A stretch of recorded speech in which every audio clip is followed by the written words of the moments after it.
If you're thinking about retiring early, your focus is usually on the front end of retirement, thinking about health insurance and market risk and whether your savings can comfortably support those first several years. And all of this matters, but there's another piece that often doesn't get much attention until later on. And that's the way that early retirement itself can affect your Social Security benefit, even if you don't plan to claim right away. Now, this isn't about making a bad decision, and it's not about doing anything wrong. In fact, I most often see this show up with people that have saved well and that have planned carefully. But what catches them off guard is that Social Security doesn't just depend on when you claim, it also depends on your earnings history leading up to retirement. So it's important to know that Social Security is based on your highest 35 years of earnings. And then it's adjusted for inflation using their own formula. So when someone retires early, one of the first questions to ask is very simple. Do I already have 35 years of earnings in my earnings history? Or maybe do I have some 0 years there where I didn't have any income at all? That are, these are still going to be part of the calculation. So if you already have 35 solid earning years, behind you, then retiring early may not change much at all. But if you don't, especially if your higher earning years came later on in your career, if you stop work, that could mean that those lower earning years will stay part of the calculation. So I'll give you an example. I work with someone who planned to retire at 60, and they had wanted to wait until their full retirement age to claim Social Security.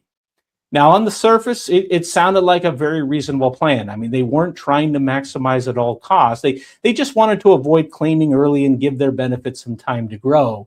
But when we looked at their earnings history, we saw several early career years that were much lower, and they also had a couple of 0 years.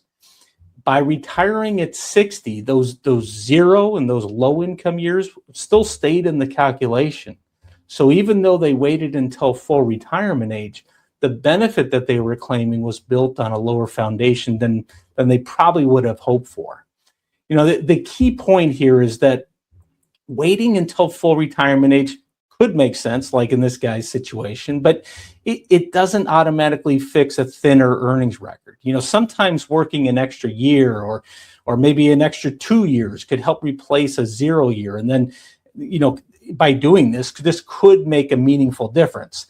Now, I hesitate here because other times when I've looked at this and run the numbers and looked at the earnings history, it barely moves the needle at all. The value here really comes down from knowing which situation that you're in. Now, another dynamic that shows up with early retirement is more psychological rather than technical. So once the paycheck stops, portfolio withdrawals suddenly start to feel more real. I mean, even when the numbers work, many people are uncomfortable watching balances go down early on. And that discomfort can create pressure to turn Social Security on sooner.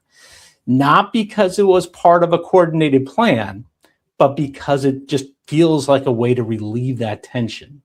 The challenge is that claiming earlier to reduce withdrawals can then trade short-term comfort for a permanently lower source of guaranteed income later on. And that trade-off is easy to underestimate when you're focused on just those first few years of retirement rather than the decades to follow. Now, this isn't to say that you shouldn't file early as age 62. It's just to point out sometimes that psychological feeling of, hey, the paycheck stops. I'm not getting that every 2 weeks. I want to know that I'm getting some sort of paycheck kind of coming in. It's just a psychological factor that, that could drive this. And that's what we want to make sure that we're paying attention to. Is it part of a coordinated plan, or is it just you're doing that because it's giving you that peace of mind?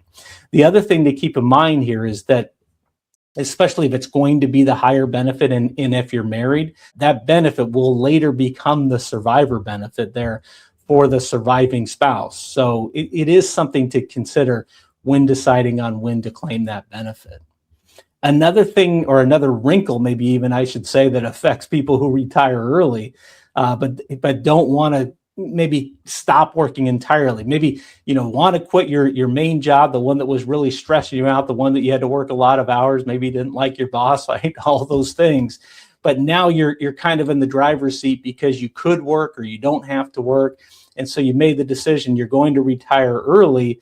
And this does happen sometimes. A lot of early retirees, they take a break, they're retired for a while, and then they kind of ease back in. They find an opportunity where, maybe they could do some consulting or maybe some part-time work or maybe some more of a flexible role that just kind of fits what they would like to do at that point in their life. And if you're fortunate, if you're in that situation to have that flexibility and want to take advantage of it, it can be nice. Now, if Social Security has already been turned on, maybe you started at 62 and you went back to work, at 63 or something like this, whatever it is.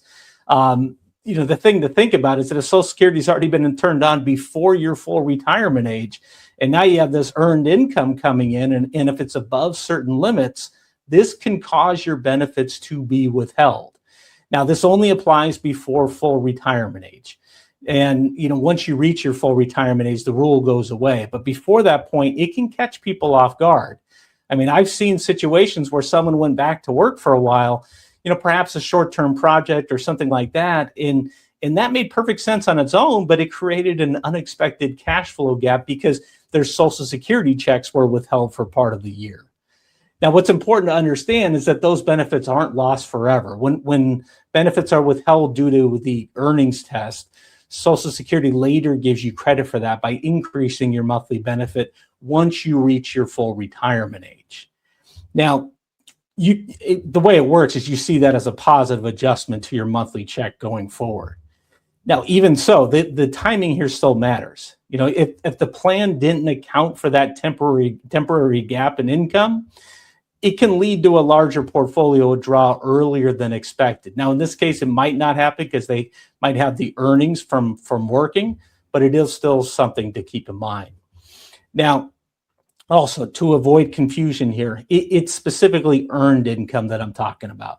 So this is like wages or self-employment income that triggers this rule, this earnings test. Other sources of income are treated differently.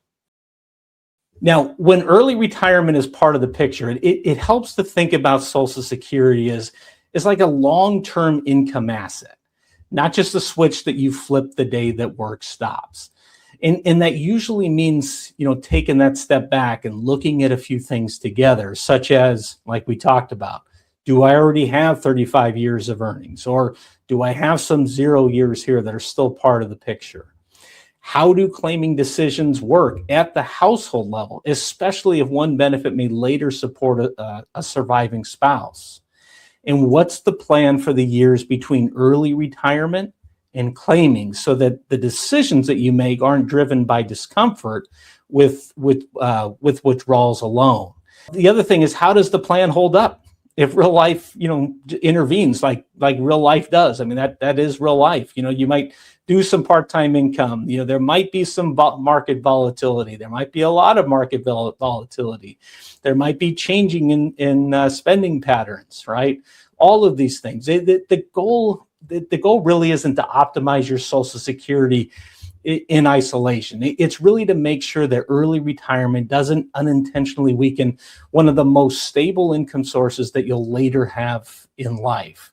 Now, if you're considering early retirement, these three questions are often revealing. Number one, do you already have 35 years of earnings, or are there 0 years there still on your record? Number two, are you feeling pressure to claim Social Security mainly to reduce withdrawals rather than as part of a broader plan? And three, is there a reasonable chance that you'll earn income before full retirement age? Consulting, part-time work, maybe project-based work. If any of those apply, it doesn't mean early retirement is a bad idea. It just means that Social Security deserves to be part of the conversation earlier rather than later. Because it really is. It's one of the few income sources that adjusts for inflation. It's not tied to the market, and it will last as long as you do. And so small decisions around it can have long-lasting effects. Early retirement can certainly be a great goal. I mean, the mistake here is just assuming that Social Security is automatic and unaffected by when you step away from work.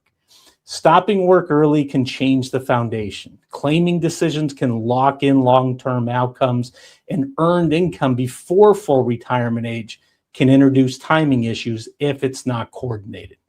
The more intentionally these pieces fit together, the more flexible and confident early retirement tends to feel. I want to thank you for watching, and I'll see you next time.